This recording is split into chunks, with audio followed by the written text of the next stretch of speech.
8 घंटा तक दाल के फुला लेला के बाद मिक्सी जार में राख कर के हम मोटे से पीस लेलहुँ हँ। ताहि बाद एहिमे राख लेलिए 2टा हरियर मिरचाई काट कर, आधा चम्मच नून, साथ 1 चम्मच जमाइन आ 1 चम्मच हल्दी, 1 चम्मच जीरा धनिया मिक्स कयल वाला पाउडर आ 1.5 चम्मच रखलहुँ हँ मैदा। एहि सबके नीक जेकाँ से पहिले मिक्स कर लै छी।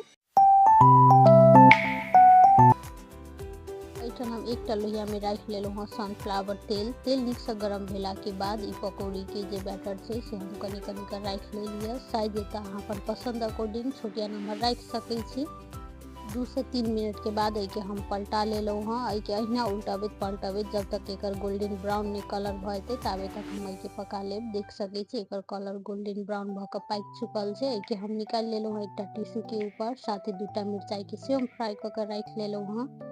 यदि रेसिपी नीक लागल है तो वीडियो के लाइक करब आ चैनल पर नया छी तो चैनल के सेहो सब्सक्राइब कर लेब। साथ ही कोनो किस्म के सलाह सुझाव हेतै सेहो कमेंट बॉक्स में जरूर बताएब।